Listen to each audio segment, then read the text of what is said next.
Welcome to another episode of Tech Society, a bi-weekly podcast that offers a cohesive picture of what's happening in the ever-changing world of technology and modern society. And now your hosts, Alex Dunmo and John Nguyen. And before we begin this episode, if you think tech can solve a problem for you, go and check out njs.dev. Ninja Software has Perth's top locally and homegrown software engineering and design talent, focusing on bespoke software for your vision. Welcome back, techies. In today's episode, we bring you Trishala Pillai, Director of Strategy at the Rumie Initiative. The Rumie Initiative is an award-winning edtech non-profit, and they have built an open library of career and life skills with their mission to make life-changing learning accessible to anyone, anywhere, in minutes, at no cost. In this episode, you'll learn what is Rumie and what is their goal, how we can use AI and emergent technology to solve modern problems such as poverty, homelessness, education, and healthcare, and just how social media influencers are able to leverage their audiences to create meaningful change and connect with the youth of today. All that and more in today's episode of Tech Society.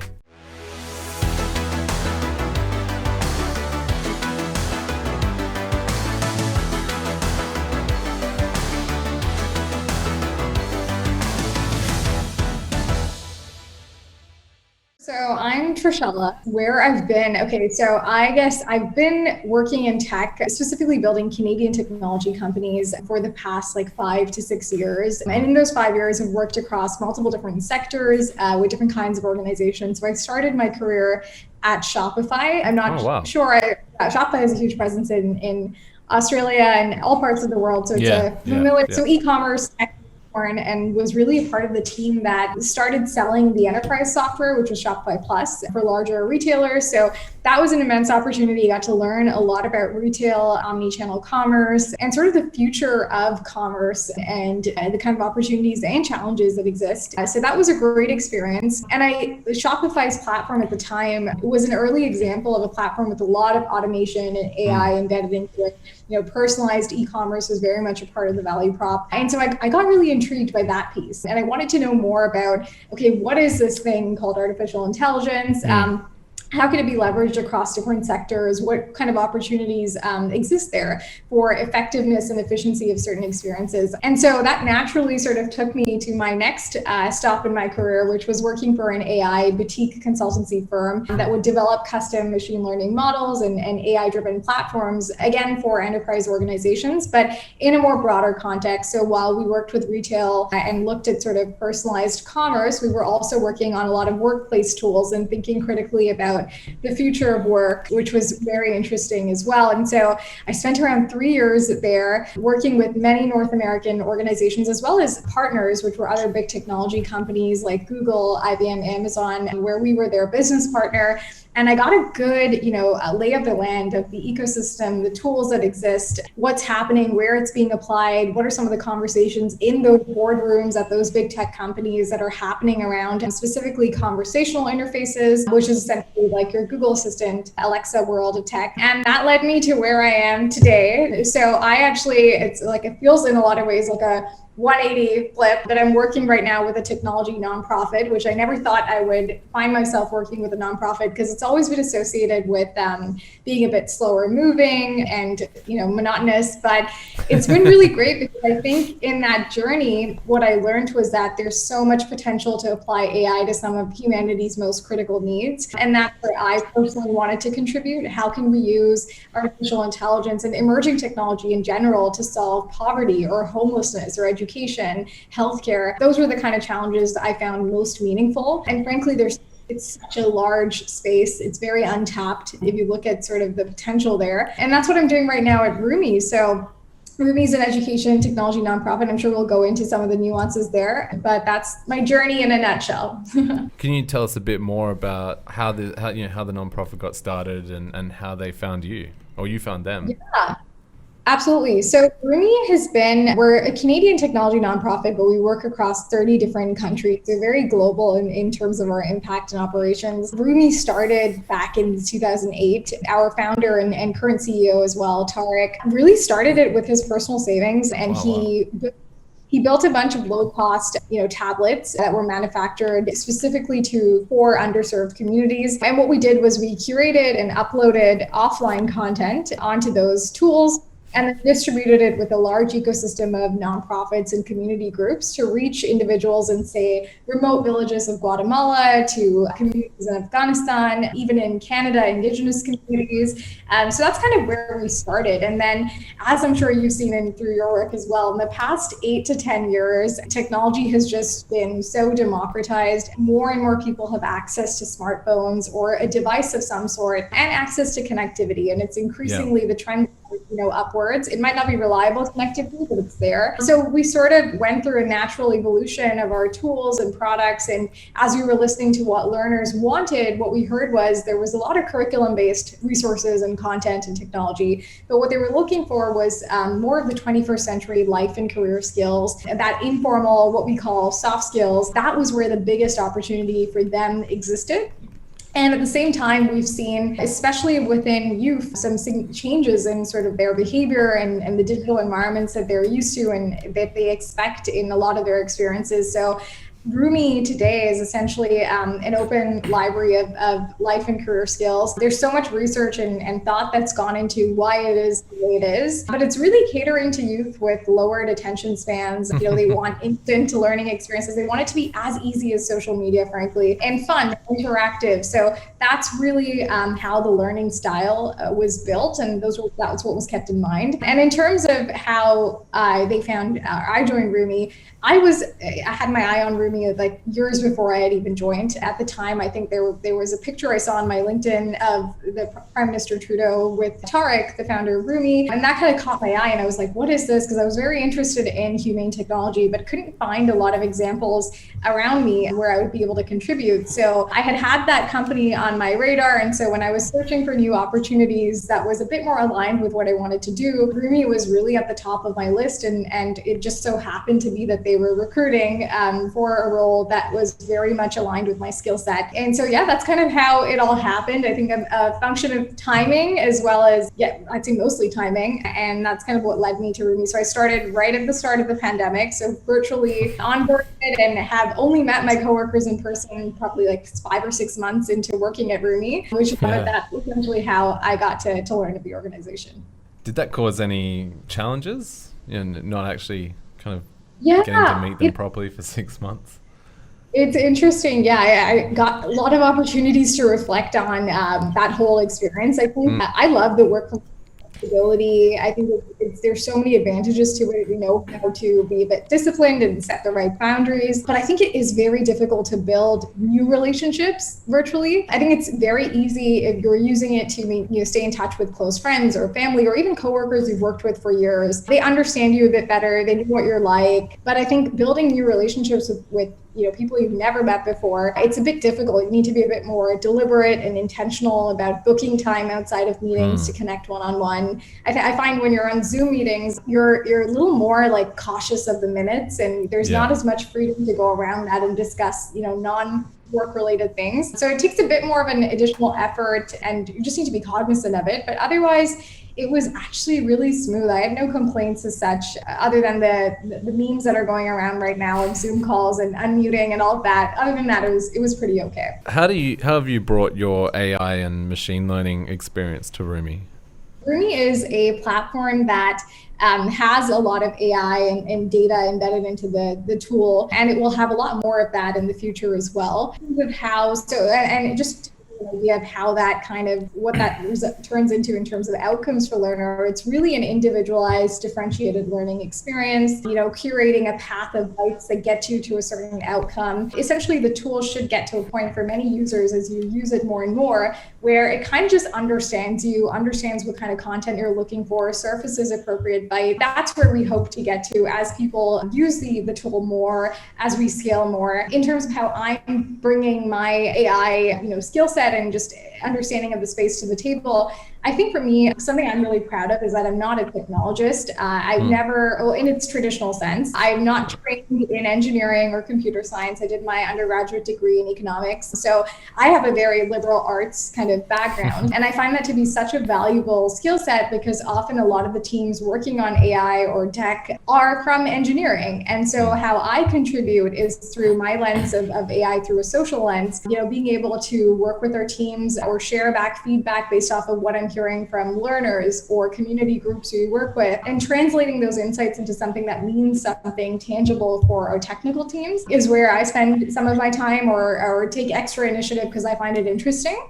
Yeah. So I think, there are huge opportunities for people to contribute to the sector without those skill sets. And, developing AI solutions or contributing to building them is like, I'd say, a small percentage of it is, the actual building, but there's so many other facets to the conversation. And that's where I tend to lean in a bit more.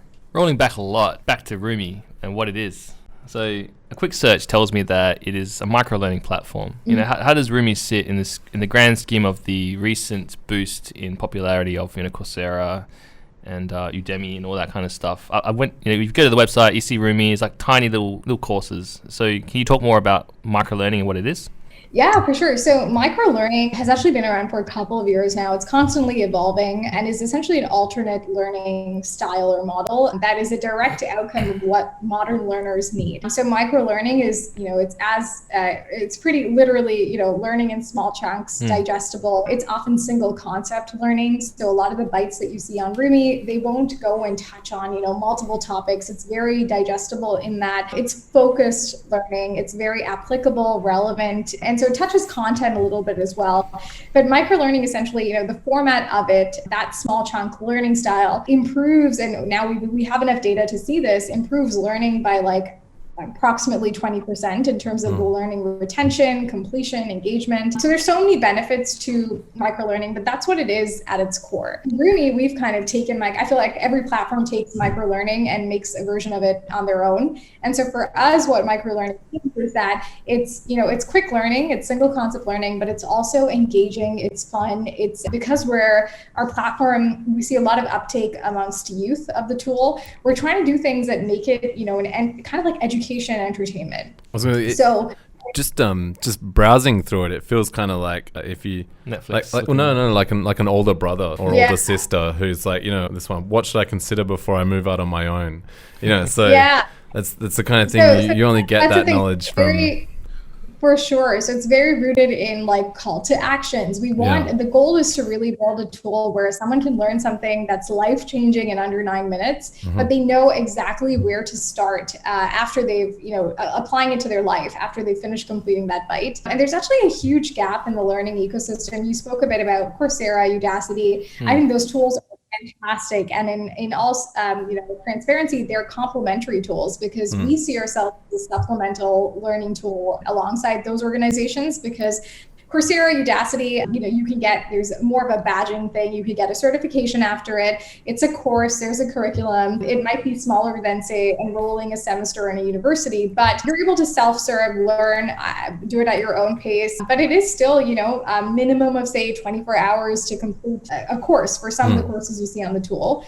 For us, we're talking really micro and granular. So I read like 3 bites before I go to bed. It's really quick. It's very easy. And like you said, our goal is to really be the front page of learning where learners go very wide on a lot of topics. And then you discover new topics, like say I read a bite on digital security and how to keep my device safe. And I find that more interesting. Then I might want to go on to a Coursera, Udacity, or even just do a Google search to go more deeper into the subject. So that's where we see ourselves positioned. And microlearning, it's I think increasingly where the world is heading, not just in how we learn privately in our own lives, but also in a corporate realm. Increasingly now you're seeing a lot of chief learning officers appear at different organizations who are focused on how can we train our workforce through microlearning? How can we onboard them through microlearning? So you don't have to go through those archaic, decks and PowerPoints and hours of onboarding. It's more relevant and applicable to today. So that's kind of where everything is heading at the moment. What's the content creation pipeline like? So at Rumie, is there an internal team that creates all the video content, or is there like contributions from the community as well? Yeah, so Rumie, we look at ourselves more as the technology delivery mechanism. So we're not by any means content experts, and we're really candid in kind of owning that. We built this Byte format. We built this tool, a library that very much looks like a new kind of social media platform, but we're not content experts. And we want to make sure at the same time that the content on the platform is credible. It's, we have learners who depend on it and view it as like, a source of truth. So for us, that's where we form partnerships. So we work with a lot of community organizations, nonprofits, different groups locally, because localized content is another kind of important factor for us. We also work with corporates who, through skilled volunteering, so hundreds of employees across multiple Fortune 500s, they essentially build bytes around their areas of expertise or topics they're passionate about. And so that's an additional source of where content comes from. Today on the platform, we have around 350 bytes on the platform today. And that was all built through the pandemic in the last 6 months. So it's a very much, we call ourselves an open library because it's crowdsourced, but from organizations that are seen as a point of authority on a subject. Rated. And for them, it's a huge value proposition because they're constantly looking to adapt their content or transform their insights into a format that is engaging for their audience. So it just makes a lot of sense to do that through Rumie and kind of go forward that way. I like that they're called bytes. That's not bits, but bytes. Yeah. Bytes, yeah. Yeah, I mean, it's not original by any means. Bytes is a term that exists, but it's just when you look at a microlearning module in Rumie, it's the word that comes to mind because it's really bite-sized learning. And so we would take that and own it and make it part of our branding. Are any of the bytes, have you authored any of the bytes? I have, yeah. So I've authored, I think, 2 or 3. We tend to do these things called dog food days at Rumie, where we feel like for us to be able to, sell this tool, sell the mission, we need to know the tool inside out and have a sense of, how all of this works. And so we do sessions internally for our team where we get together, break out into teams, and we co-create bytes on topics we're passionate about. So I've done a few on networking and business because that's what I'm passionate about. I love doing it. I get better with every byte. My first byte was terrible and our learning lead had to really edit it and transform it completely, but now I'm getting better at it. And it's also, I think the process of writing a byte is also so empowering because to see that on the platform and see yourself as an author and you get that recognition on the tool as well. And then to access, the data on how are learners in 30 different countries engaging with that content you've put out there, what's the feedback that they're sharing. It's really empowering. And I think it almost helps you develop, it does help you develop a lot of skills of your own. So I enjoy doing it when I get the opportunity to and the time to. It looks like one of Rumie's missions is to really educate the underserved communities of the entire world. What kind of logistical issues are there in like getting devices to people that are not connected very well to the internet, for instance? Yeah, I mean, there are so many issues and frankly, I am by no means an expert. I think I learn things that I didn't know, every day because I think everyone's reality it's so subjective and what I consider to be underserved might not even be the ultimate definition of that when you look at it through the lens of someone else's eyes. So for me, I've learned so much and some things have been really clear to me this year that there are so many disparities that exist in the world and they're all very intersectional. So they interact with each other. So solving one piece of it doesn't necessarily solve the whole thing. So there truly is a need for a systems approach here, which is why I think partnerships is really critical. Yeah. So you can form partnerships and work with people who can fulfill those needs and kind of fill those gaps for you. What I've seen is, access to devices still a huge concern. I think 67% of the world's population now has access to a mobile device. If you look at the recent GSMA research, which is like the Global Association for Mobile Operators, that's a promising number, but it still means that there's a huge chunk of people who don't have a device. And even those within that 67% who have a mobile device, it's not like, the smartphones we have at home. It could be simple Nokia phones maybe, or those, they're not smart devices. So how do you reach these learners with content if they don't have a smartphone? So we have to really think critically about, okay, from a spectrum of low tech to high tech, Do we deliver content through text messages, which we do now on Rumie? So what are the different channels we need to be on if someone doesn't have the ability to download a mobile app? So that's been really interesting to see the device piece. I think we're seeing a lot of corporations that are helping with that. So companies like HP, Dell, large technology companies are now helping people,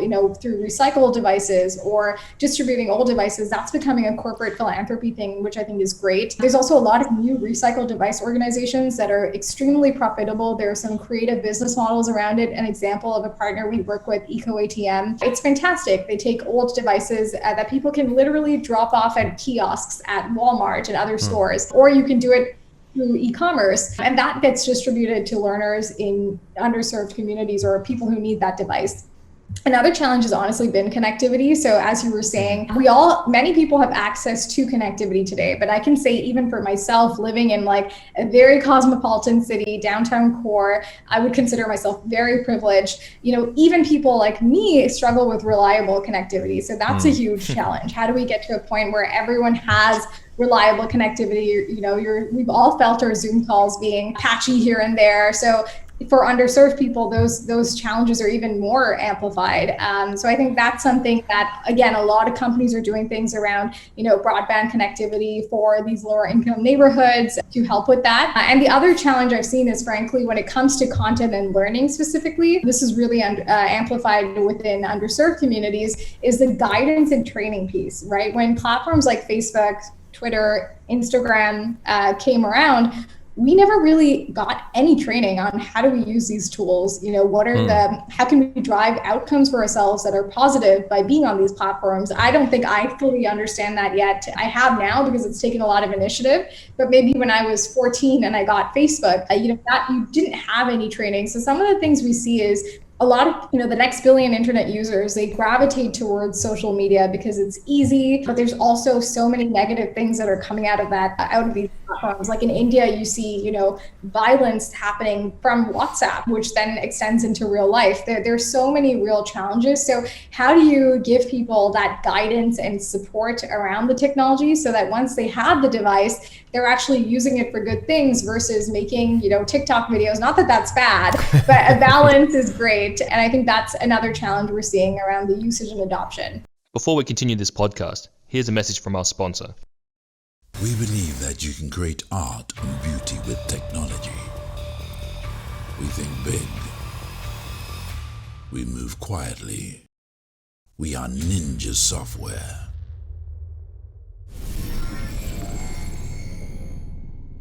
On the topic of different cultures, Rumie is like a global first platform. How do you deal with all the different cultures, languages, and internationalization across countries? We're speaking English now, but most people in the world might not.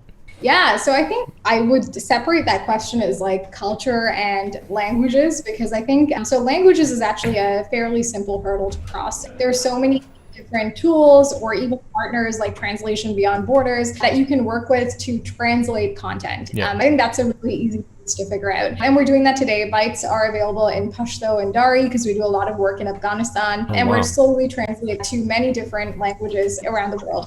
I think what is difficult is sometimes when you're working is a localized content piece, right? For different cultures, so much of what we learn has to be rooted in a cultural context. So some of the feedback we often, even from our own team, because a lot of people call our team like a United Nations because we're all from such different countries and backgrounds. So even when we look at the content, some of the content on the platform could arguably be seen as being very Western, right? Yeah. So there's a few bites on how to dress appropriately at work, but that's very much through a Western lens, right? Like dress pants and shirts. But in another culture, that could be a very different conversation. So I think rooting the content in cultural context and what is most applicable and relevant for that individual or that region or that country is very, very important. And how we're working to kind of go around that or to address it is forming partnerships. So as we scale into different regions and countries, we might not want to work with the same gender equity organization in Canada as we do in India or in the UK or in Australia for the matter. There are local groups who understand that local context and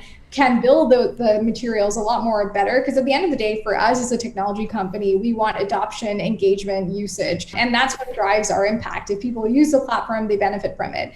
So how do we do that? I think content relevance and that cultural context is what will drive up usage. So it makes a lot of sense for us to approach this from a grassroots strength, and that's what's really at the root of our content strategy. But it's interesting. I think another challenge is also dialects, right? So going back to language, there's so many regionalized dialects and smaller languages. There's so many unofficial languages in the world. So of course, well, India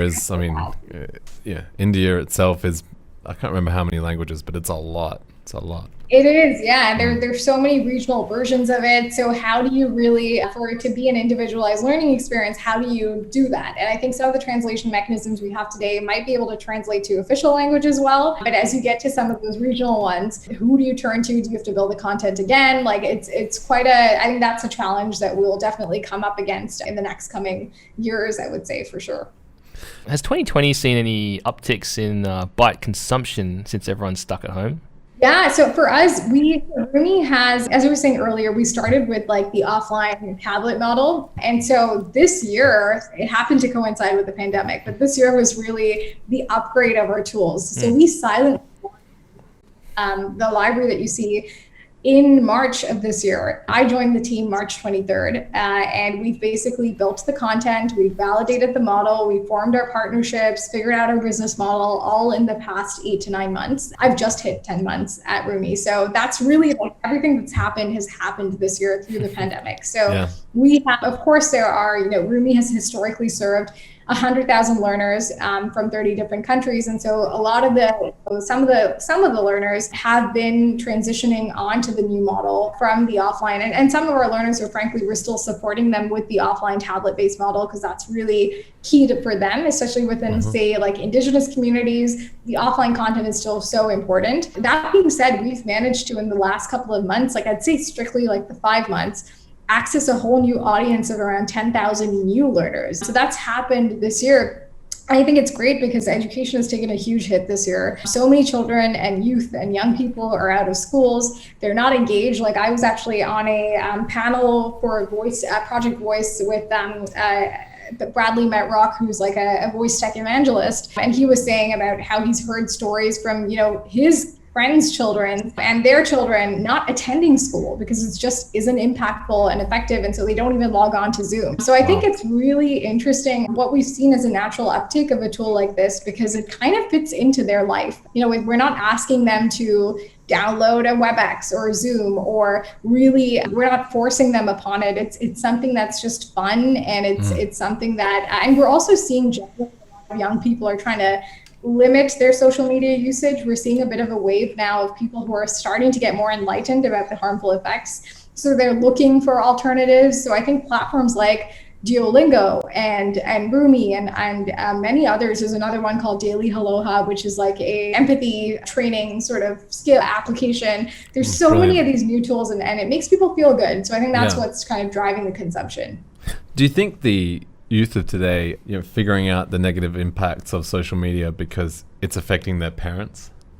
As in, like, it's coming from their parents? No, they're watching their parents, let's say, support certain politicians and go down certain paths and share, let's say, less than enlightened memes on Facebook. They're watching their parents actually being... I'm sure that's a factor, I'm sure. What I think as well, to add on to that, I think it's also like youth are so impressionable, and today more than ever, access to so much content. So, and I think it's a great thing. Like I attribute, I'm only 26 years old, and I attribute a lot of my, just like who I am today, the skills that I have, to the information I had access to growing up. It was so easy to analyze 50 LinkedIn profiles and see the steps that people have taken to be successful, right? Similarly, it's so easy for me to go on Instagram or Facebook or YouTube and find information I need. So I think this influencer movement has been great. Influencers get a lot of slack for a lot of reasons, but